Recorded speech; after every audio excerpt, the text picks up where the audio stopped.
you know where they say when you're at the bottom, there's no place to go but up. Yep. It was like one of those moments, right? I was like, bro, I got nothing else going on in my life.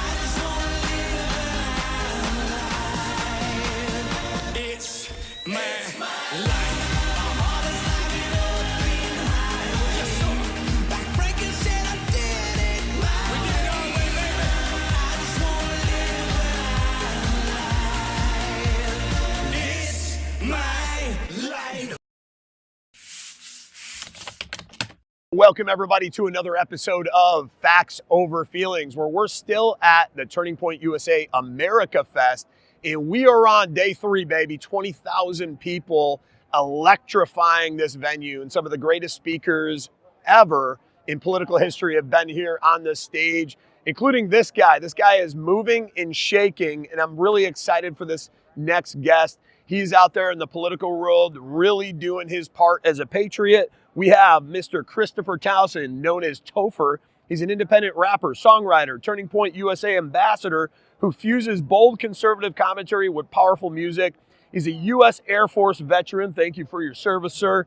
Topher champions freedom, patriotism, and individual liberty, inspiring young conservatives to stand firm in their value. Through his music and advocacy, he is a leading voice of faith and freedom in today's political culture and landscape. Topher, welcome to the show, my friend. I appreciate you. Thank you for having me on. David. Listen, let me add to that just a little bit. Yeah, all right. I want to say I'm also a father and a husband of 12 years. I love that. And a Christian. Love that. Right? Those are the things that I really hold near and dear to me. And when people describe me, that is what really fuels what I do here. I just want people to be reminded by that, because we got to make families strong again.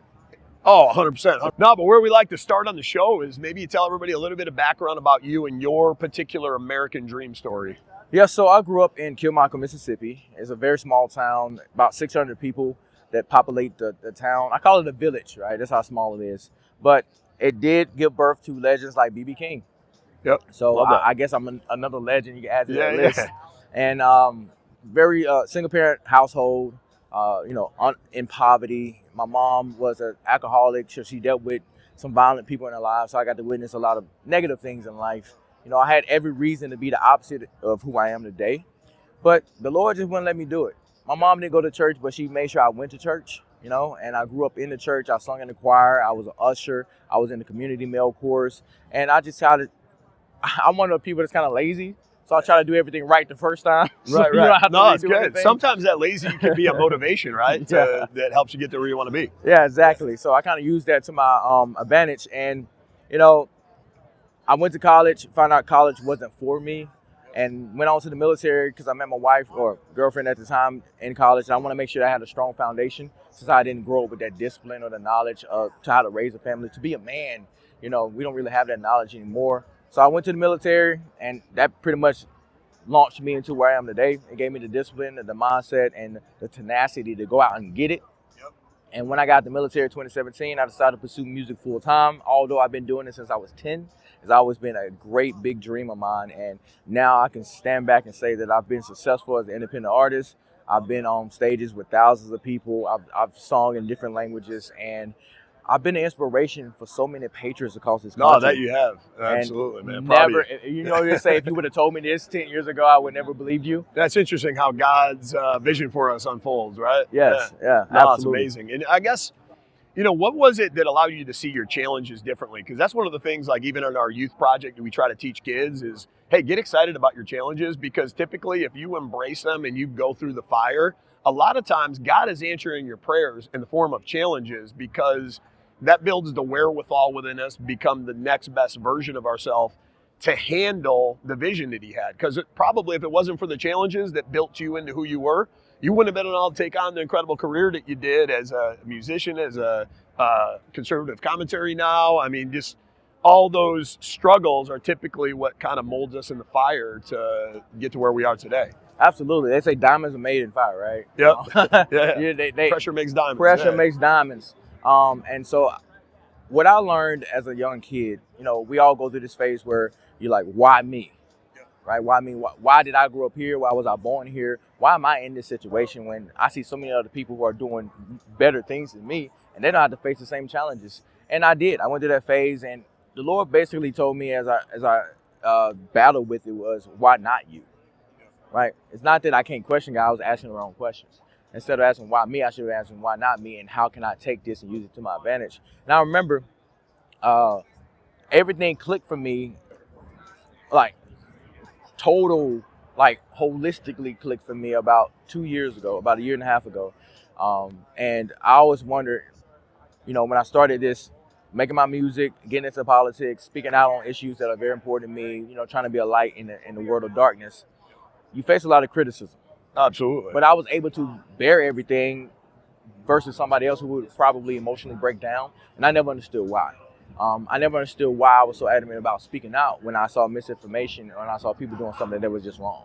Yep. I didn't understand why they had such hard on for truth, right? Oh, absolutely. And, and then the Lord basically told me, he says, now I remember Myron Golden, you probably know what I'm talking about, but I remember Myron Golden mentioning, he says, either you can look at your past as a prison or it can be a school for lessons. And I'd rather look at my life and my past as a lesson, right? Because I look at this like this. When people are sitting in a setback, right, they got to be careful not to stay idle too long because they'll get cemented in that setback. But sometimes it might take, depending on the situation you're in, you might need to crawl on your knees before you can walk, and then you might need to walk before you can start to take strides. And before you know it, you're doing wind sprints, but it's all about just getting a little bit of momentum. And that might even be as little as like somebody getting up and making their bed in the morning. And that might sound silly, it might sound cliche, but when you feel accomplished in one aspect of your life, the thing that I've always found is that has ripple effects in other aspects of your life. And you start moving a little bit differently, you start stepping a little bit differently, and then you get into what I like to call the flow state. Yes. Like you just got the momentum train going, and once you're on that train, now you can be a lot more nimble and navigate to wherever you want to go in life. You gotta be like water. Yeah, you got to be fluid. You Right? gotta be like water. And you're absolutely right. And that's what routines help with. Routines help get you into that flow state. And so, if you can be intentional about just the smallest things, I learned attention to detail in the military. I used to wonder, why are we folding clothes specifically? Why we got to put corners on the bed? Why these things got to be trimmed proper all the time at this moment? And then they say, well, if you can do this for the little things. Oh, absolutely. When important things, such as you're on the battlefield and you need to find your ammo or your buddies doing how you do one thing is how you do everything. How you do everything. And it could be the littlest thing. But if you think with that mantra, then like you operate in a frame of personal excellence, I think. Absolutely. Absolutely. And I think, one of the things that you said there too, you went over, you had a real passion, you found your purpose, God spoke into your heart, but you had opposition, right? And I think that's what happens. That's what the devil does, right? They bring opposition to our mission. How did you, find the courage, I guess, to initially face that opposition and then move forward through it to get to the place that you are today? You know what they say, when you're at the bottom, there's no place to go but up. Yep. It was like one of those moments, right? I was like, bro, I got nothing else going on in my life. So even if they beat me up for taking this direction, I'm like, I got nothing but to gain. Everything that I'm getting is obviously going to be a positive. And I feel like that's what God typically gets us to a point where you have to solely depend on what he's about to do in your life. Yep, I love that. You have to depend. He's going to break you down to that point. And we see that a lot of times in the Bible, biblically. So I think taking that lesson and knowing like, okay, I'm going to just wait a storm. And I remember hearing these words from Lecrae. I don't know where he got it from, but this is who I heard it from. Yep. He's a Christian rapper for those who are not Oh, yeah, no, he's great. But he said, if you live for their acceptance, you would die from their rejection. Yep. That tells us the danger of placing so much trust and a dependency on others' approval. So that wasn't getting me places anyway. Yeah, comparison can be the thief of joy. I think a lot of people look on social media and then they're just trying to be somebody else rather than their own person, and then sitting still in their own identity, right? And I think that's why we got an identity crisis around America and today's youth, that they don't know who they are, they don't know where they're trying to go in life. And I'm hoping that's one of the first things that we change in our education system is teaching kids their purpose, their passion, their why to move forward with. And I think we can create a little bit different generation this time around. Man, I'm hoping because, it starts with people like us, having these conversations, coming to events like this, and really just, like you said, putting yourselves out there to be an example. A lot of times people need to be exposed to something different. Like I said, I grew up in the church, and one of the scriptures that stood out to me at a very early age, I want to say 15, 16, 17, was bad company corrupts good behavior. Yep. It's one of my favorite scriptures I go to. So I always said this to myself. I said, I might not be the most morally robust person. I tend to have ADHD and act on a whim sometimes. I'm with you. But if I could surround myself with people who are more grounded and less risky, right? That's gonna keep me a little bit tamed and keep me from being so tempted to act out crazy. I love that. I like to surround myself with people who would like to just sit home, play video games versus go out and act a fool all the time. Love it. Now, I'm a firm believer that, success leaves clues, and you've had a lot of success in your life and career. Obviously, humble beginnings you started to, like many of us, but success in the music industry, success here at Turning Point USA, being out there, being a beacon and a voice, social media influencer. What would you attribute, if you had to boil it down to like one or two top things that led to those success in all those different capacities? Music and ministry. I had to give it to those two things.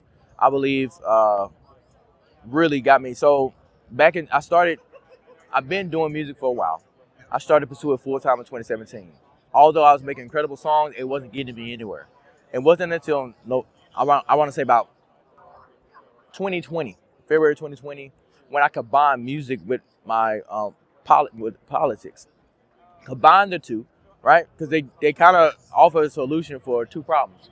One, so you kind of were casting the net really wide before, and then you decided, hey, I'm going to narrow this down and take my music and then bring it into this lane. Well, you got to realize, someone once said too, and I forget his name, but he's an artist as well. He says, you don't need 1 million people, you just need 1,000. Find your 1,000 people.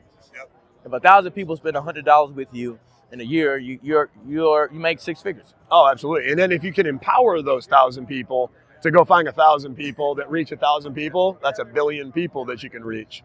So it's like, I think when you focus on the quality like that and you got the right tribe around you, they almost become your own evangelists that go out and help spread the message for you. Absolutely. And it happens all the time.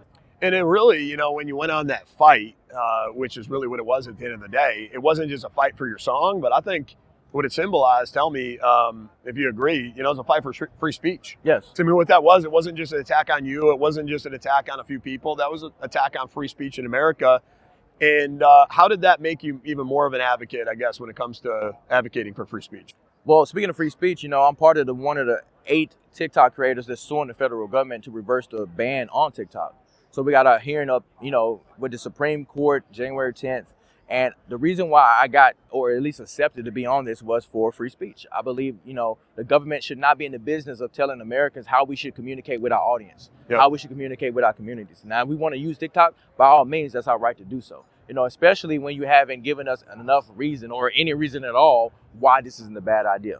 Especially when we see there are worse things going on than TikTok. Right? So much worse things that they're doing nothing about, and not a blip whatsoever. Not a blip whatsoever, And that's why I think I say this all the time, is you got to look at, don't listen to their words, listen to their actions. Yes. They say this, but then they do that. And if you pay close attention to their actions, then, you really start to wake up to what's going around you. Yep. And so that woke me up, and I understood that if we don't have the ability to freely talk about what we love and what we think is right or wrong, then that's going to really hurt, to me, Christians the most, because our faith is built on truth. Oh, absolutely. It'll be all right. I love it. Well, keep being a patriot. It's been absolutely a pleasure and amazing to have you on the show. And as we're unwinding here, one of the ones we like to ask is, if you were the president, you had the executive power, you had that pen, and you got the inking on one thing, and that was your legacy, that you could actually change the landscape of America as you know it, what would be that one thing that you would leverage that pen for? Man, that's a deep question. But I think right now, where I'm at, school choice. Yep. I would get rid of the Department of Education. I would empower parents to, once again, become the main teachers and educators of our children. The Bible says, train up a child in the way they should go. So when they become older or become an adult, they should not depart from that path. The thing is, he says not public education, not anything else, but you train up a child. And we got to get back and we got to empower parents to be the person that's going to lead their kids to become better citizens. And I truly believe that as a president, first thing I'm doing is like, all right, we got to get rid of this, get the money back to the people, trust. I'm so radical in my belief in what you can do and what everybody else can do as parents, over what the federal government can do. With God, all things are possible. So what that means to me is nothing is impossible. Matthew 19:26, baby. Absolutely. So I'm so radical in that I'd rather give you the tool, give you the ability to do it. So school choice would be my thing. No, I love it. I love it. Great answer. And I guess last but not least, what does facts over feelings mean to you? It means that feelings are nice, but even Jesus don't care about your feelings. He says, all I care about is your obedience. And facts tells me that we got to deal with reality. So if we stay in our emotions and we never deal with reality, then we're just going to continue to have pity parties. And we have a short life. Oh, 100%. Right? If we have a short life and we waste it worrying about our feelings, and we never truly get to live the life, not just live, but thrive in the things that God has laid out for us, then did we really And he live? wants us to thrive. He doesn't want us just to barely survive. He wants us to thrive. He wants us to have abundance. Absolutely. Yep. So I'm like, no, I don't have time for that. Like, just give me the facts. I would, develop my opinion based on the facts, and I'll go from there. But we have to start with the facts because at least they're not as unchanging, or they're not as changing as our emotions. Because sometimes you're just angry because you didn't eat this morning. And it has nothing to do with the actual issue, right? So that's why we got to get to the facts, man. No, well, I love that. Well, it's been an absolute pleasure having you on the show. And how can everybody follow you that's listening? Yeah, so go to my website, tophertown.com. That's TOPHERTOWN.com. Or you can find me on social media, Topher Town Music.